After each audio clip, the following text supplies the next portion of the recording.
Welcome to Desert Island Tims. My guest today is a man whose blogs take a different slant on the club we love. Tirnaog, it's good to have you here. How are you? I'm fine, thank you, and it's a real pleasure to be here. I've listened avidly to your stuff, both on YouTube and some of your Desert Island Tims stuff, and all I can say is it's a wonderful resource for Celtic fans to listen to the thinking of other Celtic fans. Thank you. What was it like growing up, and how did you get your name? Well, the name I use on Twitter is Tirnaog09. My grandfather, who was Irish, would have pronounced it Tirnaog, which is from the Gaelic, and it's basically the place where you go with the ferries. You know, it's the land of happiness and eternal youth. So I thought that's a nice wee name. Was already taken on Twitter, so I dropped one of the letters and it became Tirnaog and added 09 just to remind me how many titles our club won in a row before anybody else. I grew up a corner kick from Celtic Park. My earliest memories are of a street long gone now called Cuby Street in the East End of Glasgow. It was known as the Mile End in those days. We lived, my dad, mum and 6 children, in what was a converted shop in a tenement building. Memories of mice and dampness and distemper on the wallpaper. The usual stories that I'm sure you can read in anybody's tenement biography. And then, hallelujah, we got a new house with a bath and everything. How exciting. And they took us then over to the Wine Alley in Govan for a few years. The Wine Alley was an interesting place. It was well named, I'm afraid to say. That was a harsh environment. We lived right by the railway, and there are so many legends of those days growing up in the 1960s and 70s in the Wine Alley. I remember one local man, when a bus driver parked his bus in Orkney Street and went into the local shop to get a paper. The man stole his bus, brought it to the Wine Alley and announced to all the local children that he was taking them to the coast for the day. We piled onto that bus. He took us all down to the coast. We had a good 6 or 7 hours down in Ayrshire, and the bus was then parked outside the bus depot that night with the keys and the engine. It was a very earthy working class community in Govan, a lot of poverty and the associated problems, obviously, unemployment, alcoholism, things like that. Maybe not the drug culture there is today, but there certainly had its share of problems. But community spirit, you know, people would open their doors to you, people did share, people did help each other out, and they used to joke, we leave our doors open here because there's nothing worth stealing inside, you know, only wains. It was an education growing up there. Sadly, my mum and dad split up when we lived in Govan, and mum took the 6 of us. For a while we were scattered among various relatives. She brought us back together in Edmund Street, which is right beside the Tenants Brewery in Denniston off Duke Street. We stayed there in a condemned building. There was only 2 families up the close. It was a wonderland for the boys, me and my brothers, to climb up the loft. We chased pigeons and all sorts. And finally, when we got out of there, we headed for Royston Hill, and I was a Gangad boy from about the age of 10 or 11 onwards, and most of my formative years were spent in the Gangad. One of the, I suppose, negatives about moving so often in your childhood was that I moved schools. So I had St Saviour's to start with over in Govan. We moved then to Denniston, where I had a spell in St Mary's in Abercrombie Street before St Dennis's in Onslow Drive, I think, and then it was up to St Roch's up in the Gangad, where I finished most of my schooling and did all my secondary education up in St Roch's. Great Celtic area up there, and it is to this day. You know, it's been changed and depopulated and renovated 2 or 3 times since the days I lived there, but still some of the families that have been there from the very beginning of Celtic, the very beginning of that estate, and still proud to say that that's the place where Jimmy McGrory came from. My memories of St Roch's Primary School were of all the statues and the kindness of my teacher. I must mention Miss Sullivan. I'm sure she's out there somewhere today, and she was just such a gentle person, and often the chaos at home and all the things that went on growing up in the schemes was sometimes made a bit easier to bear, because you went into this island of sanity and this island of kindness where she ruled, and she ruled with an iron hand, but it was in a velvet glove. You know, she was a decent lady. We had some great laughs too. I remember she took us all over to St Roch's Church one morning for confession. If you picture a quiet, cold church on a January morning, you have a few senior citizens at the front praying quietly, and 40 odd of us bustle in and sit down in the benches opposite the confessional box. We're sitting there in silence, and somebody breaks wind like a Bofors gun going off. And if you've ever tried to stop yourself laughing, you're biting your lip, you're nipping your thigh, and the teacher, the more she whispered that harsh whisper to get us to shut up, the more we just laughed, you know. And eventually, and I know I shouldn't break the sanctity of the confession, but I'll just say one thing. When I finally got in there, the old Irish fellow was sitting, and he said to me with his Donegal accent, "Was a Jew that was after farting in God's own house." So I had to say no further before continuing with the sacrament. We used humour a lot. We didn't have much, but we used humour a lot in those days, and I think growing up in places like Govan and places like the East End of Glasgow and places like the Gangad, they keep your feet on the ground, they give you roots, and they teach you the sort of values that I've heard other people on this show talking about. We knew right from wrong, you know. We didn't have much, but we had our decency and our pride in our community, and we all, for the most part, had a great love of Glasgow Celtic. Your first song?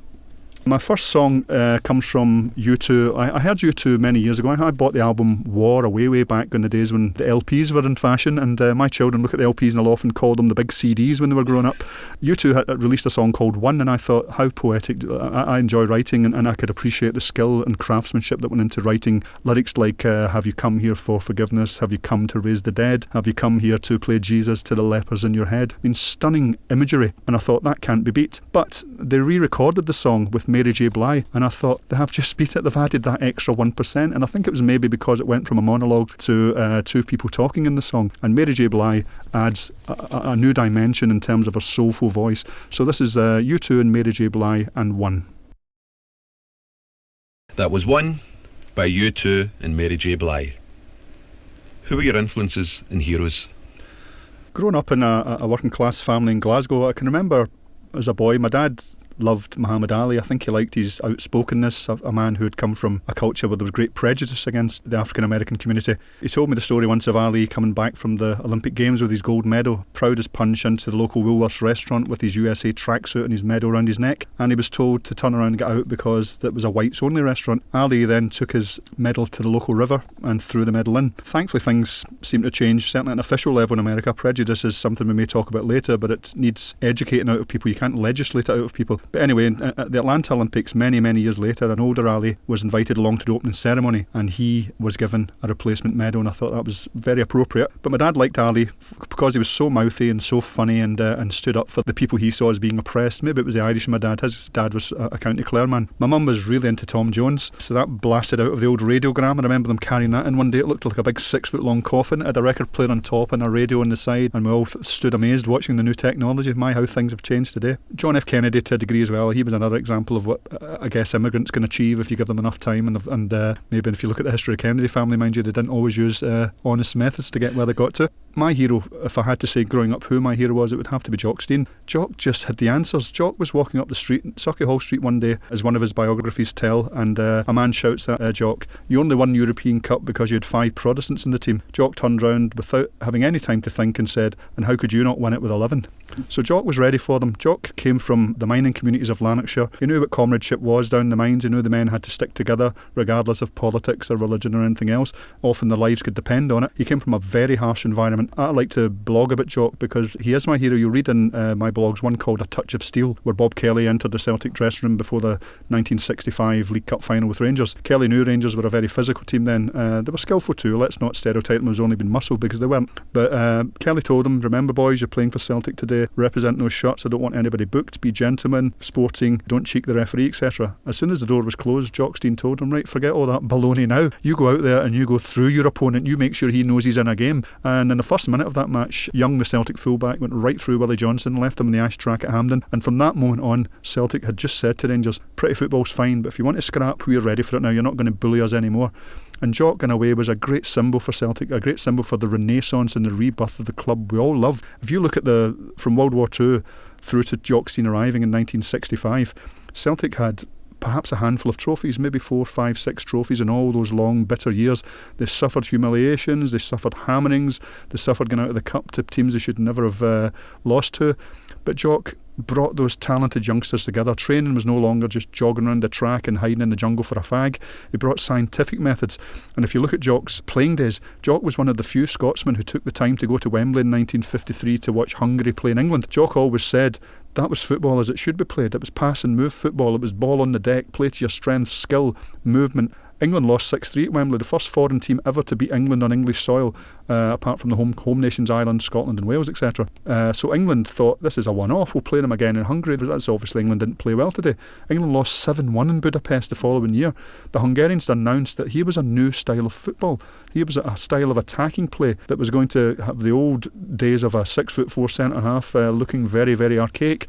Jock took that as a player and as a captain. He knew his limitations as a player. He played to his strengths, but when he got a chance to manage, everywhere he went where he put these modern ideas into practice. Dunfermline, for instance, who beat Celtic in the 1961 Cup final, managed by Jock. Maybe a bit fortunately, Celtic were all over them, but they still did it. Hibernian, managed by Jock, gave Celtic a few beatings in those days as well, won the Summer Cup in the mid-60s, and finally when Jock arrived in 1965 at Celtic Park, let's not forget, we talk about that victory over Dunfermline in 1965 as a seminal moment. Celtic finally announcing they were winners again. Jimmy McGrory got that team to the cup semi-final that year. He must take some credit for that, and Jock would always call him boss. His dying day, Jock called McGrory boss. But Steen told those boys the days of second prizes are past. They faced virtually the same Dunfermline team they'd lost to 4 years previously, and Celtic, despite going behind in the game, fought back and eventually won the cup and signalled to everybody we're ready for takeoff. And after that 65 cup final, we got to 66-67, a season that's simply in the dreams of all Celtic fans. Every competition the club entered, they won that year, and they did it not only playing with verve and style, but playing in a noticeably Celtic way. They played with that style that would have been recognised with Charlie Tully and recognised by Patsy Gallagher.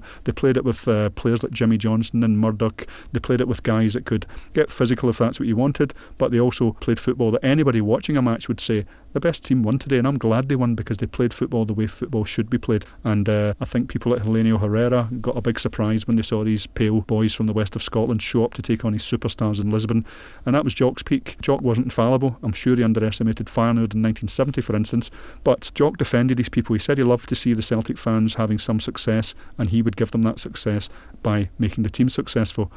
He also stood up to the bigotry as he saw in the media and in the press, the anti-Celtic stories. He often stood up to referees. Bobby Davidson, after the 1970 Cup final, after a shocking display in which Celtic had penalties given against him and one denied and a perfectly good goal chopped off, Jock said, "Congratulations, Mr Davidson, your father would have been proud of you," referring to his own father, who was a referee and who had also had shocking decisions against Celtic in the 50s. So Jock stood up for Celtic, stood up for the Celtic people, and as he so memorably said, "Celtic weren't my first love, but they'll be my last love." And that's why Jock's my hero. Jock made the modern Celtic, and Jock set this club onto the path that made them famous not just in Scotland but all over the world. Your second song?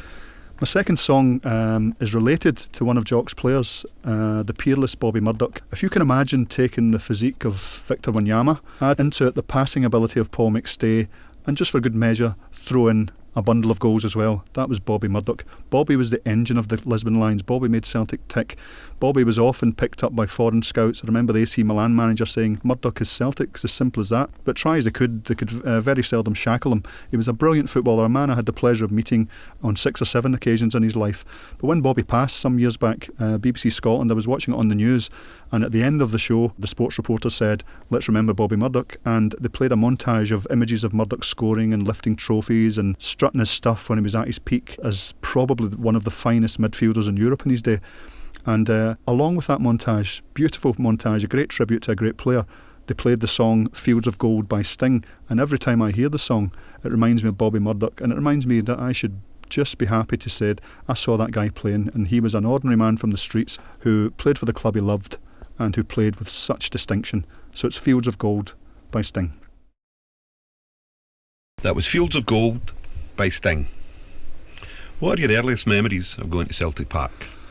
I think, like a lot of boys, I saw my older brothers joining my dad and my uncles going to football, and for a wee while there you're thinking, where are they going? What's the big mystery here? It'd be interesting to go along sometime. When we lived in Govan, I can remember distinctly playing in the street some summer's days and hearing the roar from Ibrox Stadium, which was only a few hundred metres from where we stayed. Despite that, there were a lot of Celtic fans in Govan in the Wine Alley in those days, and I think Alex Ferguson's dad actually ran the Brighton Govan Celtic supporters bus. And I can remember one of my first experiences of going to see Celtic was the 1971 Scottish Cup final. Celtic were playing Rangers, 120 odd thousand at the game, and I remember distinctly topping the rise at the Celtic end, coming up the big stairs and looking down at the bowl of Hampden with that sea of faces, predominantly blue round half the stadium, green round the other half. As we found our way down to the middle of the terrace, and obviously I could see all the drinking going on, and it was a rough theatre, you know. It was a difficult environment for a wee lad, but my dad would sit me up on the rail and we watched the game. Celtic had scored and the place went mad. I remember falling off the crash barrier and watching this demented jig going on round about me as I lay on the ground before a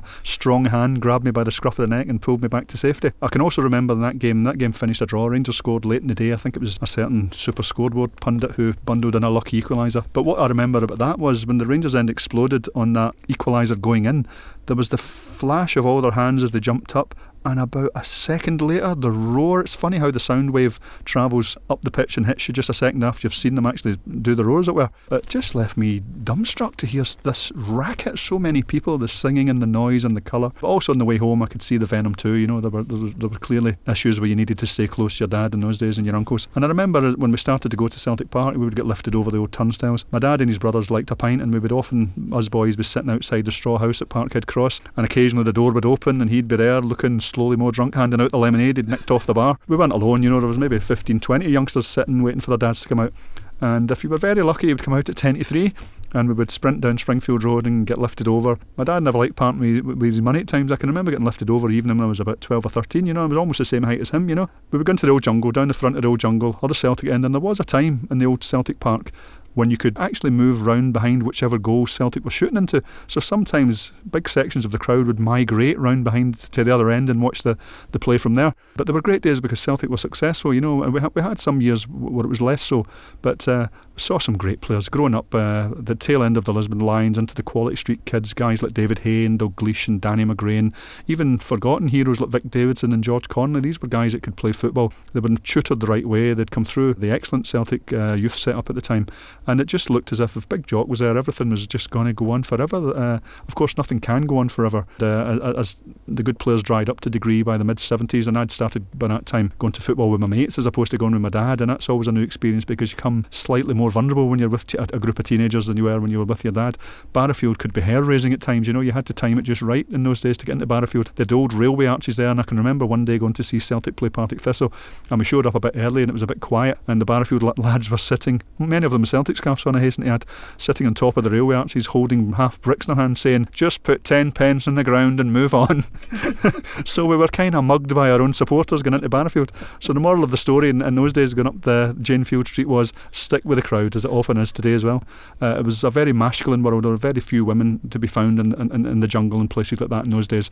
And I think one of the great things about the modern Celtic Park, apart from obvious health and safety and the facilities, is that we see many more females come to football now because many of them are just as passionate and just as knowledgeable about Celtic as any of us men are. And I think it's a great thing because it has a sort of calming effect almost on some fans. I can remember a lady sitting beside us in the North Stand and the chap in front who was noted for his colourful language. The first game that she arrived, they would shout, "Ref, you're a f-" and then they would bite his tongue and turn around and say, "Listen, I'm sorry about that, hen." And she would say, "It's all right, let it go." She said, "Don't change your behaviour just because I'm sitting here. We're all fans. Say what you would normally say." So I think the ladies have added something to Celtic Park, and I think that's been necessary. Much as I loved the old Celtic Park, and there were some fantastic atmospheres at the big games, the Old Firm games, the European games, I think health and safety wise and as an environment to watch football, post Hillsborough, post Bradford, that had to be that we got a new stadium. And I think as a coda to that, I would say that after the Hillsborough disaster in 1989, Aberdeen and Rangers already had all-seater stadiums. The rest of Scottish football then had to invest lots of money upgrading their stadiums, including Celtic. And I feel that had, and this may sound a bit biased, I feel it had a direct effect on Rangers' ability to match Jockstein's 9 in a row, because Celtic went through a period where they were virtually skint until Fergus McCann came along and defied the odds with his wonderful stadium, his wonderful share issue, which was supported by our wonderful support. So my memories of watching Celtic in the old stadium and the new stadium, both equally as pleasant and both equally as passionate. But I think, if I'm being very honest, I would say I probably prefer the new stadium. And when you see nights like the night against Barcelona last season, how can you match that? That was just magical. Your third song? Back in 2006, Celtic played Manchester United in the Champions League. Those of you who were there will never forget Nakamura curling that free kick in the last 10 minutes of the game into the top corner at the Celtic end. I was in the North Stand that day, just by the 18-yard line, so I was almost in line with Nakamura. He was about 25 metres out, and I remember saying to my brother, "You don't really think he's going to go for this, do you?" And he said he is going to go for it. And Nakamura placed the ball, struck it so sweetly, the ball whistled through the air, and we're talking about Van der Sar, a goalkeeper 6'6", full out, the ball smacks into the top corner and the place explodes. We all remember after that Arthur Boric saving the penalty, and it was just one of those nights that leaves you high for a week. Well, it should have left me high for a week, because the next day, I work in a primary school, we were flying in an aeroplane, talk about being high, literally high, all around the coast of Scotland. A charity had given the school a free ride, and the whole school were on this plane, flying around the Cairngorms and Aberdeen. It was fantastic. I came off that plane, the euphoria from the night before, beating Manchester United, and the good feeling of going up in the aeroplane. I looked at my phone, which had been switched off on the flight, and there were about 20 missed messages. Alarm bells are ringing in my head at this point. So I immediately phoned home to be told that my sister had taken very seriously ill. She had mixed some of her medication. She'd taken another medication she shouldn't have taken, and the combination of the two caused her major organs to fail.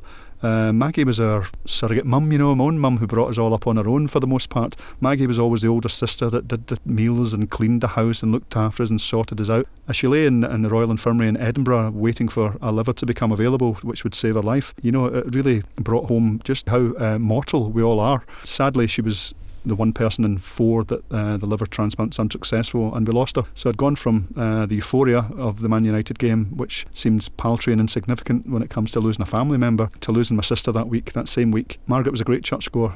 She went to St Roch's all her days. She worked for many years with Little Sisters of the Poor, a charitable order which looked after senior citizens, firstly in Royston Hill and later on up in St Joseph's in Rob Royston, where they are today. Maggie was one of those people. There are givers and there are takers in life. She was a giver. It broke all our hearts, none more so than my mother. No parent should have to face that. In Maggie's honour, I would play a song that she liked and that we all used to sing both at school and at St Roch's. It's recorded by Greg and Pat Kane, who together formed 80s band Hue and Cry. These boys had big hits with songs like Looking for Linda, but if you see them in recent years, they have mellowed. It's generally one of the brothers on a piano and the other one singing, and they can just mesmerise you with their soulful voices. And this is a song, whenever I hear it, and I do play it now and again to remember Maggie, I always think of her and I always think of how blessed we were to have her for so long. So it's Hue and Cry and Sweetheart of Jesus.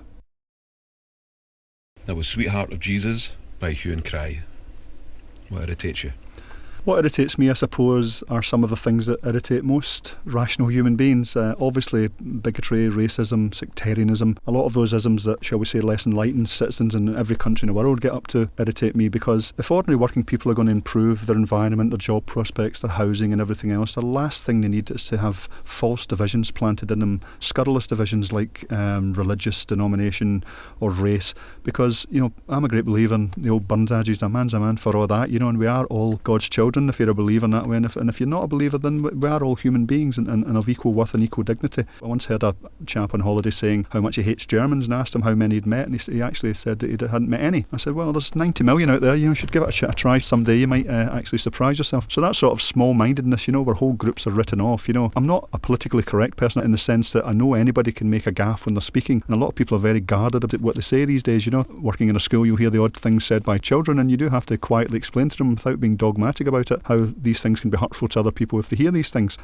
Remembering that we are all human beings and not running down anybody. And I don't just mean in terms of religion and race. I mean in terms of sexual orientation. I mean in terms of how they appear, in terms of their weight and things like that. We all have feelings, and people are hurt by comments of others, and they're hurt by the systematic abuses that we see, for instance, in the Met Police over Stephen Lawrence and that sort of thing. So I think if I had to say what irritates me most, it's just people being mean to other people. It's existed in all of history.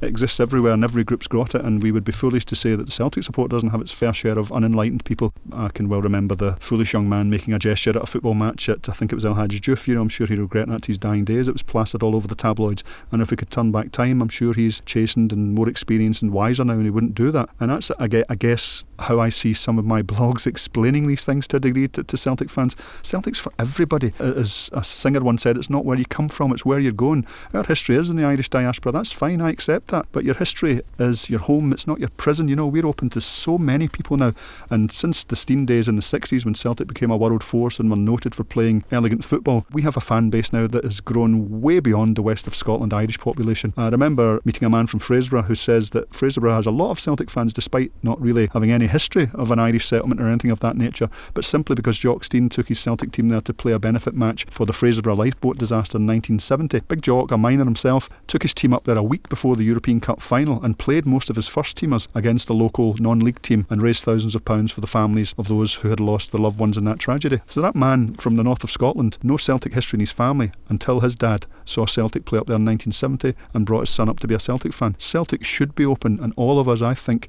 have a kind of duty to make sure that the club is a place where anybody from any walk of life would say, yeah, I could support them. That's why, and I know it's a thorn issue for a minority of Celtic fans, but I think the majority are with me. That's why I'm uncomfortable with the singing of Republican songs at Celtic matches. Don't get me wrong, I sang all of these songs in the jungle in the 1980s, and I think if you choose to sing those songs in your home, that's fine. But at Celtic Park, you have to say to yourself, what am I doing here? Why are we making political statements at a football match? Because you're alienating some of your own support, but you're also offering a stick to the lousy media we have in this country and the people who hate Celtic, and by God, they'll take that stick and they will beat Celtic mercilessly with it. So you're allowing people who don't like Celtic to have an excuse to say, oh, this sectarian problem, it's dreadful, isn't it? They're both the same as each other. Well, I don't think they are the same as each other. I think our club can be proud of its history of always been open to all comers right from day one. Even Brother Walford saw the name Celtic, as he called it, as a bridge between Scottish and Irish culture, and he saw the two peoples as coming together through football. So Celtic isn't something that divides. Celtic's something that should bring people together. And I don't care where you come from, the colour of your skin, the church or mosque that you worship in. If you love the green, then you're with me, and that's all that matters to me. So I guess bigotry irritates me, sectarianism irritates me, but above all, unthinking people irritate me. We saw another example of this when Fergus McCann was in charge of Celtic. Fergus didn't play ball with the media. He cut out all the leaks from Celtic Park, and they did a hatchet job on that man to such a degree.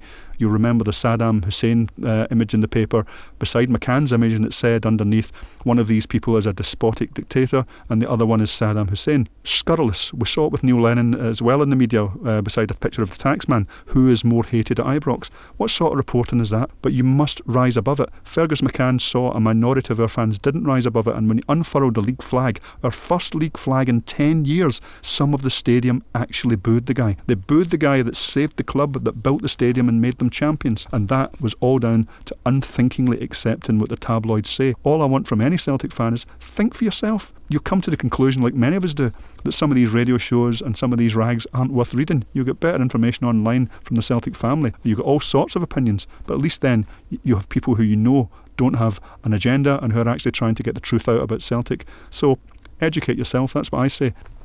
Your fourth song? My fourth song is by a band called Amitri, another Scottish band. Justin Curry, the lead singer and main songwriter of the band, is an excellent wordsmith. He wrote an excellent song called Driving with the Brakes On. Now, it's on a very emotive subject. It's on the subject of abortion. The song takes place in a car, if you like, on a return journey from an abortion clinic, and the chap and his lady are in the car. And Justin Curry's lyric in this song, when you know what the song's about, is just so touching about the mixture of feelings that goes through him. I would advise you just to have an open mind and just listen to the lyric of the song, and you'll see that it's not something the narrator of the song, i.e. the singer, is taking lightly. And there's one point in the song where he says, if I had been more a man, I would have stopped this in its tracks. Listen to the song and don't listen to it in any way that prejudges anybody. These are very weighty issues, and I wouldn't dare put my values onto anybody else. I believe what I believe, and I feel that other people have to wrestle with their own conscience with such a weighty decision. But enjoy the song. It's Amitri and Driving with the Brakes On. How do you relax? I've always enjoyed writing. When I was a lad growing up, Royston Hill or Gangad, as most of the locals knew it, it was a kind of rough environment. You know, I remember playing football with my friends and watching some of my other acquaintances and school friends going down the hill to gang fight with the other scheme next door and all that. I was never into that. And I think the thing that guided me towards different things was the local library, which sat in Castle Street, long gone now, with a big flyover for the motorway. I remember going down there on winter nights and the big glass dome at the top of it shone in the darkness, and I kind of self-educated myself and got a lot of interest in a lot of different things. Obviously, I'd lifted the biographies of Celtic players and history of football, these types of books, but I took home books on all sorts of things, from poetry and philosophy and all sorts, and it did broaden the mind. Yeah, I left school with no qualifications at all. I got most of my qualifications in my 20s. To a degree, like a lot of working class lads, I think I was probably self-educated. So I enjoy writing, I enjoy listening to my music, obviously. Despite what I said earlier about political songs, I still enjoy my Christy Moore and my Wolf Tones, but along with a lot of other music as well. Enjoy the cinema, going to the theatre now and again. My first grandchild has arrived in the last year or two, and just playing with her is just magnificent. You know, it's a new adventure altogether for an old timer like me, I tell you.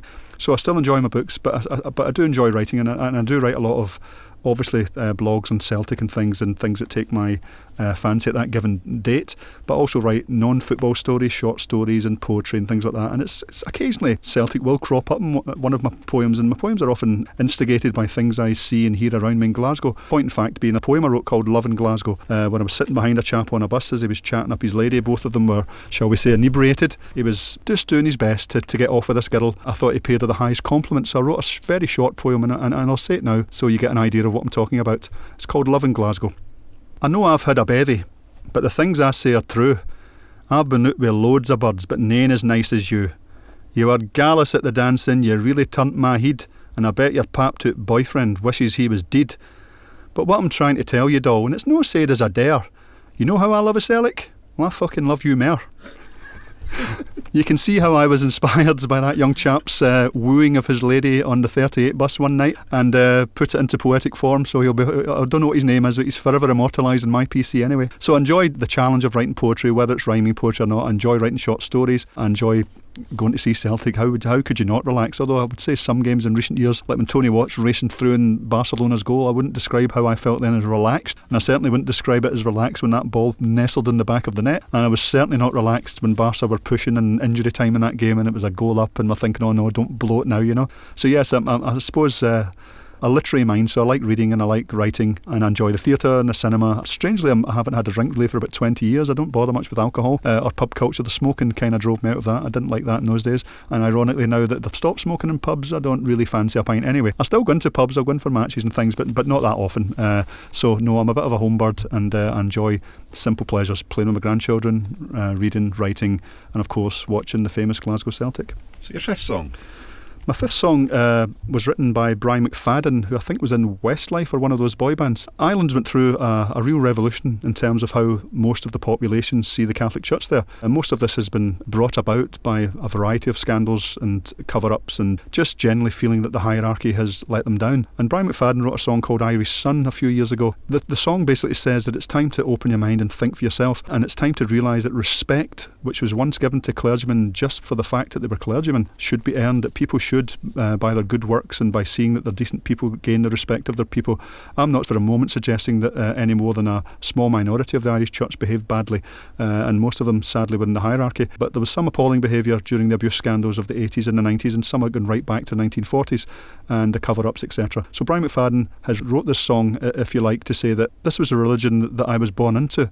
But I've moved in the world and I've learned that that there is a place for making up your own mind, that we're not just simply to be told in the old Jesuit days, give me a child up to 7 and I'll have him for life. Well, they haven't got us for life anymore to a degree. I still try and practice my faith, but I'm a sceptical person now, and I think about things more for myself, and I don't necessarily agree with an awful lot of the things that the church would preach as their dogma today. So I think that's like a lot of what I've been saying today. A lot of it's about thinking for yourself, freeing yourself from any mental shackles. My old granny used to say the Bible's 66 books of poetry and history and philosophy, and it's very complicated, but just remember, Jesus summed it up in a sentence: love God, love your neighbour, and if you do that, you're doing most of what's demanded by the Bible. So Brian McFadden and Irish Sun. That was Irish Sun by Brian McFadden. How did you get into writing? Well, as I've said earlier, I've always enjoyed writing, although most of the writing I've done in recent years has nothing whatsoever to do with football. I saw an advert on Twitter from Cybertims saying they were looking for bloggers. And I thought, I've never actually tried that. So this is about a year back during the crisis over Govan. And I started thinking, well, I don't like what's happening here. I think I could have things to say on this issue. I didn't like the fact that they were going to liquidate and come back as a new club and go straight back into the SPL, etc. I felt it was grossly unfair to other clubs like Spartans, etc., who were trying to get into the league for years. And the fact was that they were going to leave creditors out of pocket to the tunes of millions of pounds, and we were just all going to say, that's all right, come and join us. That stimulated me to writing more about football. As time went on and I'm writing on Cybertims, I started writing more about Celtic. I thought to myself, we have to leave them behind. I have to stop writing about them. That story's ongoing, and other writers far superior to me are writing about it now. Some excellent blogs out there, Scots Law and all that sort of stuff, Phil McGillivray have all covered it. So I added my tuppence worth in about that on Cybertims, and I thought that it was time to write more about Celtic. It was time to write more about my experience of following Celtic, and I felt it was also good to try and use my blogs as well to say to some of the younger fans, this is your heritage. Think of these characters and these great events that's happened in your past. Look at this club, because I've always said the great thing about Celtic has always been its magnificent support. That's what's carried it through all sorts of crises and turbulence through its history, that they've always been there. Tommy Burns called them the vital 12th man, and I remember after the 88 Cup final he was interviewed on TV and he said, look at them, pointing at the Celtic fans, they're there and they're always there. Tommy was one of my heroes as well, another man I had the pleasure of meeting. So writing about people like Tommy, writing about people like Jock Stein and the Great Lisbon Lions, lets younger people hear and see from a man who was there as a boy or whatever, what it was like in those days following Celtic, because this is your heritage, this is your history. You're carrying on a great tradition, and with carrying on of that tradition comes the responsibility to behave in a way that Celtic would want. We all have a duty to remember we're upholding the good name of Celtic, and I think it's almost psychological. It's a bit like the Tartan Army used to always compare itself to the English hooligans, to say we're not like them, and I would like the Celtic support to say whenever they see hooliganism, We're not like that. And I see it all over Europe when I've been on my travels with Celtic. I see the comradeship, I see the shaking of the locals' hands, the giving of scarves to people. I could tell you so many stories of Celtic fans being generous and being brilliant abroad. So I think via my blogs I try and tell those stories, and I try and get the younger generation to say, yeah, that's something worth preserving. We do have a good reputation, and the wonderful behaviour we saw from upwards of 80,000 people in Seville, for instance, shows that the modern generation are capable of being great ambassadors for Celtic too. Your sixth song? My sixth song is not picked for any great reason other than the fact that when I heard this song I thought to myself, wow, I wish I was 18 again because I would dance to that. It's the live version of Viva La Vida by Coldplay. Coldplay are a band I always find are a bit hit and miss. Some of Coldplay's songs, such as Yellow and The Scientist, very commercial, very easy on the ear. You get some of their albums, you're thinking 60% of that's not actually that good. No offence, Mr. Martin, but that's my opinion of your music. But Viva La Vida, particularly the live version, it's infused with such energy. It takes me back, for those of you of a certain vintage, to my days going up to the dancing in Glasgow, up to places like the Savoy. If you get near those big speakers and it's booming out, the euphoria and the adrenaline's going, and you just celebrate being young and being energetic and enjoying the music and just get lost in the moment. I'm sure the younger people do it with their music today. But Viva La Vida, when it's played, you can simply hear how much the entire audience are with this song and how much they're enjoying it, and it just I think it is just a brilliant version of a brilliant song. So it's Coldplay and Viva La Vida. What are your plans for the future? I was speaking to some friends on Twitter recently. You would be surprised how many talented Tims there are out there. And we had a wee meeting and we decided to put a wee book together, the best of my blogs, as it were. We've got people who can do graphics, we've got people who can handle all the actual creation of the ebook and the physical book. So hopefully by next Christmas there will be about 140 pages worth of my stories put together into a small book, and this book will be entirely for charity. We're giving the stories, we're giving the graphics, and everything else absolutely free. Not a penny spent on this book will go anywhere else other than charities, and we'll provide documentary evidence to prove that. I'm thinking of calling it The Gift, because one of my stories was called The Gift, and it was all about who gave you the gift of Celtic. In my case it was my dad and my uncle and my brothers, and how that gift has been like the green thread that runs through the pattern of our lives, you know, and how it was a great gift to give, and it's a great gift to give your children if you ever have any, if you decide to have any in the future, because Celtic is so worth passing on to the next generation and so worth telling about the history and the stories of this club. That's why I blog about it, that's why I'll continue to blog about it, because the club means an awful lot to me and means an awful lot to many, many hundreds of thousands of people all over the world. Your penultimate song? My penultimate song is a song called Zombie by the Cranberries. Dolores O'Riordan, who sings, has a unique singing style in my view. This song was written in the mid-90s when Dolores was touring with her band. They were in England, in the northwest of England, and she heard the story of two lads that were sadly killed in the explosion in Warrington, and she wrote the song Zombie with the lyrics aimed at, if you like, exposing the futility of violence. I suppose if you look at certain historical situations, apartheid South Africa, the oppression that Irish people have dealt with for years, there may be in some historical moments a justification for physical force. I feel, however, that time has passed, and I think that songs like this, and for older people you may even remember songs like the Boomtown Rats' Banana Republic, which said similar things way back in the late 1970s, that if we have a shared future in Ireland for everyone, then violence is only going to drive the two communities further apart. There needs to be healing. This healing could take 50 years, it could take 100 years, and it doesn't matter what flags up the pole. If people are killing each other, then it's just going to drive the wedge even deeper between them. So I think what Dolores was saying in the song Zombie echoes what the Boomtown Rats said 35 years before her, which is, please take the gun out of politics. Let's deal like this like rational human beings. There's a shared future in Ireland for everyone. Maybe the demographics will change, maybe the politics will change, but I think she's saying for the future and the sake of our children, the time of violence is past. Don't be a zombie, be a thinking person, and that's the message of this song by the Cranberries. It's called Zombie. We've come to the part of the programme where I give you the complete works of the dandy and a copy of the Bible to take with you to your island. Would you like a copy of the Bible? Yes, I would, because I think all human life and all human motivation is in the Bible. I know some people have said that religion has caused all sorts of trouble in human history, and that's true. But if you look a little deeper, you'll usually find that there's something else behind it. It's been used as a vehicle by some to plunder and steal and rob and to create trouble and wars for their own ends, not really for the glory of God. So I think the Bible is interesting. I don't think that the Bible is a book to be read in its entirety and is all true, because it clearly is a book of history and philosophy and a book of moral teaching, if you like. The New Testament, as I alluded to earlier on, has some wonderful teaching, and I remember Gandhi said one time, Christianity is a great idea, it's just a pity Christians don't practice it. And I think if we do try and look at it, whether you're a religious person or not, the morality that's taught by Jesus in terms of turning the other cheek and loving your enemies and helping the poor, etc., in any culture, in any time, these are positives that would help that culture to thrive. So I'll say yes, I'll take the Bible quite happily with me because it's so much a part of the very language we use. Only perhaps Shakespeare comes anywhere close to the Bible in supplying us with phrases and terminology that we use in everyday life without thinking about it. Which other book would you take and why?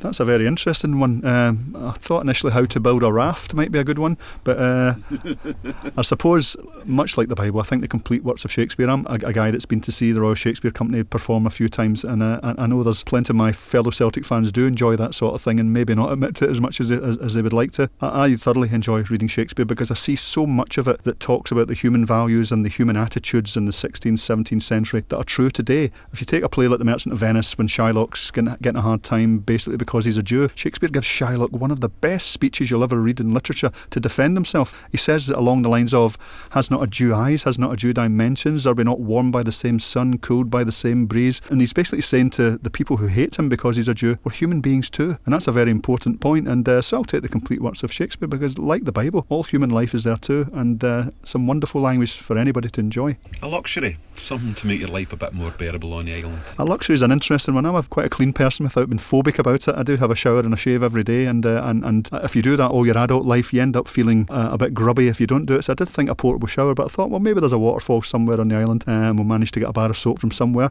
But I would have to say, if I had a luxury on the island, it would have to be a wind-up radio so I could tune into Super Scoreboards. Only joking. I would take one of them and I could keep up with how my beloved Hoops are doing, even if I'm 10,000 miles away in the middle of the Pacific. Your final song? My final song is a tribute, I suppose, to the people who founded Celtic. Apart from Jock Stein, Brother Walfrid is one of my true heroes. For the man to work among, first of all, the poor in Glasgow, and there's a whole history of his that's not known. The fact that he went down the east end of London where the slums were as bad as Glasgow, and he did his work all over there again. I don't think he started a football team in London because there were a few there already, but a man who dedicated his entire life to helping others and helping the poorest of the poor in society, very often the despised. Victorian Britain was a very harsh place. People talk of the deserving poor and the undeserving poor in those days. The deserving poor were maybe old soldiers injured in the wars, and they would get charity and they would get help. Anybody else was just told, if you're poor, it's your own fault because you're lazy and indolent, and we saw this attitude. If you look at the Hansard, which records parliamentary speeches, you can see this right through the Irish famine period, where some of the things that are said are so racist and so insulting to Irish people that it is unbelievable to modern ears. Trevelyan himself said that the famine is God's judgment on an indolent and lazy people. He didn't actually explain the fact that the only thing that failed was the potatoes. That Ireland was exporting all through the famine thousands and thousands of tons of food, often under armed guard. The cattle and the pigs were alive, as were the chickens,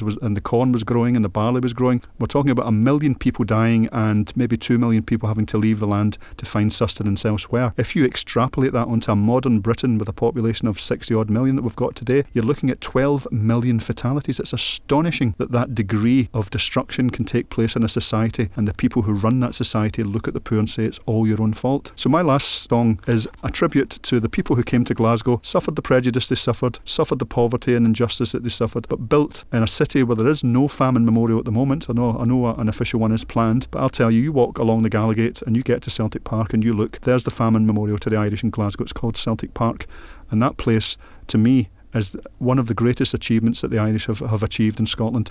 Brother Walfrid is my hero, so that first generation of Irish people, and we should never forget the famine and, of course, the oppression that drove so many of them from their lands all over the English-speaking world. That's why my last song has to be Paddy Riley singing The Fields of Athenry. Tirnaog, thank you very much for being a desert island Tim. Thank you very much. It's been an absolute pleasure.